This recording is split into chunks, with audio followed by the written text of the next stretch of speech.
This is a normalisation of something that is inconceivable. London has the largest and most dense city population in the United Kingdom. They've always been prey to violent crime. We've never been interested in solving this problem in society, in my opinion.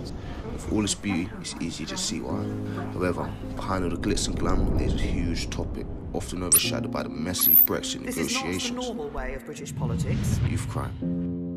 Stop and search was being used in an indiscriminate way. And I think we've got to ask ourselves, do Black Lives matter?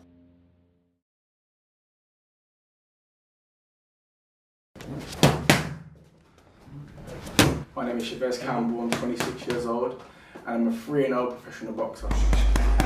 When I was going to youth club, they had loads of options, like for instance, you had music, you had courses you can start, and obviously at the end of every month or so you get to go on a trip or something, which gives you something to do during the summer holidays and whatnot. Nowadays, you don't have that, so obviously you know what happens on the holidays when you've got nothing to do, people go out and cause trouble. London has lost at least 100 youth centres since the 2011 riots, according to the new figures. Based on data supplied by 26 of London's 32 boroughs. No one's got nothing to do, and everyone's rioting, and there's no youth club. Hey, I might as well join in. No youth services, they've all been cut. We've got academies that are kicking people out of school, and no youth services for them to go to. The number of youth centres has fallen from 234 since 2011 to 130 this year. Youth clubs have closed, there aren't so many youth workers working with young people, and that does matter. A net loss of over 104 sites, more than over 560 youth workers have lost their job in that time. If we're not being supported and funded, we can't get paid. But it doesn't mean that my passion isn't to support young people. Salmon Youth Centre has been reaching out to the young people in the inner city of London for over 100 years. At the Salmon Youth Centre, they aim to empower all young people to discover meaning and direction for their lives, develop positive relationships with others and contribute positively to the communities in which they live in. I'm a music tutor here at Salmon and also a youth worker. Been working here for nearly 5 years. The cuts taking place has a domino effect, and it affects many more people than is seen on the surface, basically. A lot of the young people that we work with, they come to us and they might, be having issues on the streets and stuff, but because of the relationship that we have with them, they're able to come to us and talk to us. I mean, we're going as an organisation, we keep on going and we're thriving, but at the same time, for us to go that step further, we need more funds and stuff to be able to do that. I think there is no one cause. The causes are many. Youth centres and places that have been built for the youth shutting down. You have a sense of the government not understanding. An absence of youth workers, a community struggling, and they're asking me, who cares about this, Minister? They're asking whether this place cares about the lives of those young people. The young people are not stupid. They are aware of this.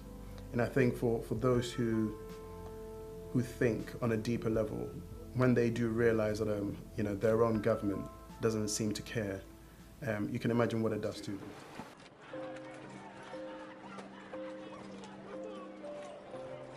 Personally, I think if you're here in the youth centre, you get into less trouble than if you're outside. Because most people when they're outside, they get into trouble because they're really bored and they don't know what to do.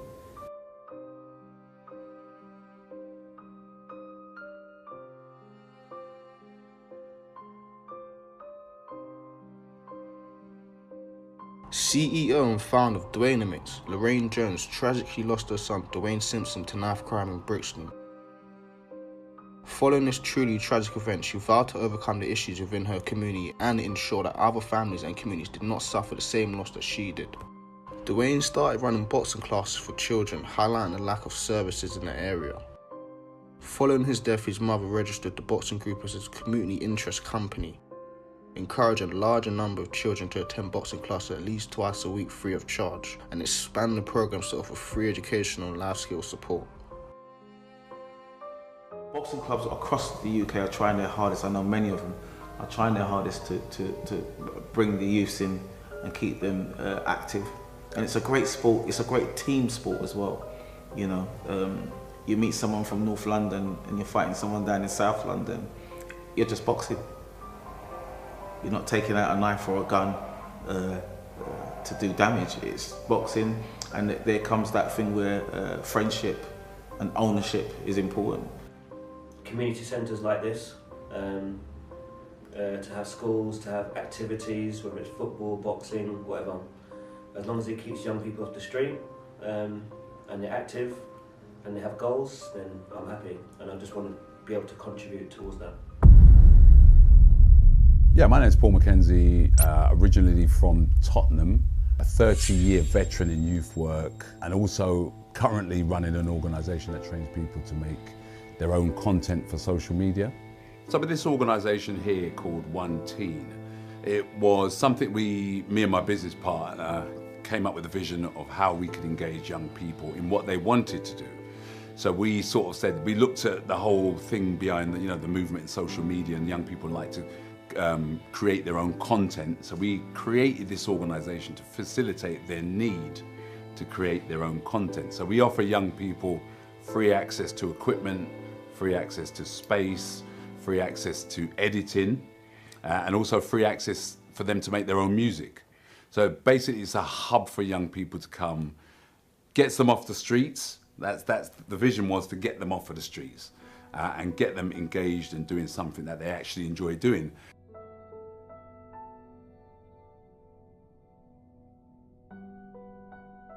If a young person asks me to help them out, I can only see that it's right for me to just help them out, right?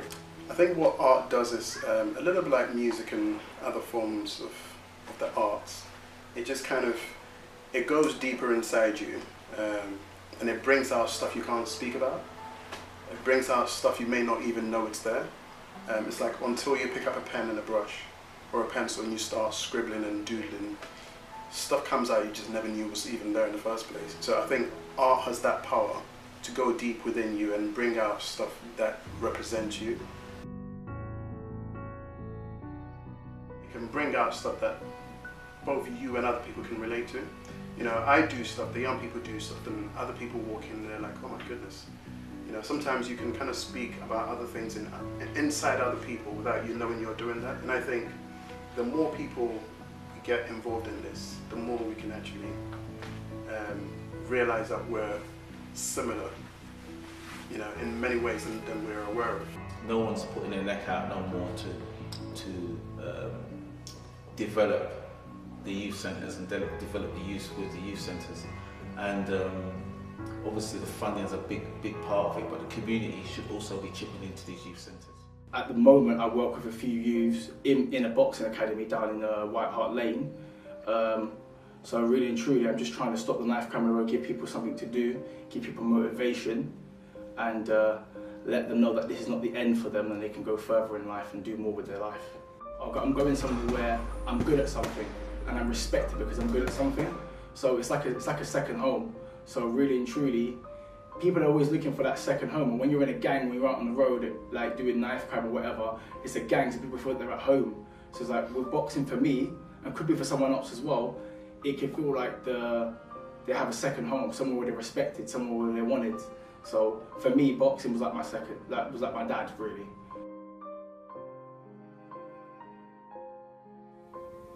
I wouldn't blame the kids nowadays because there's other people pressuring us or younger children to do what they're doing. You speak to a teacher, you speak to a youth worker, you speak to those in A&E. They work so hard. We now have youth workers in trauma centres and A&Es trying to work with young people who go to A&E, have been victims of crime, to try and turn them around if they're involved in criminal gangs. NHS shows in the last 5 years the number of children aged 16 and under being treated for assault by knife or other sharp objects rose by 93%.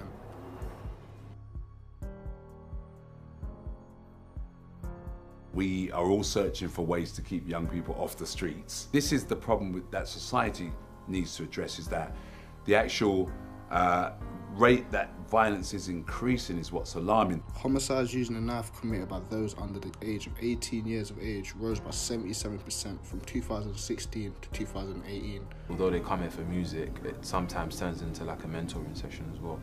We had a young person that used to come here called Fumi.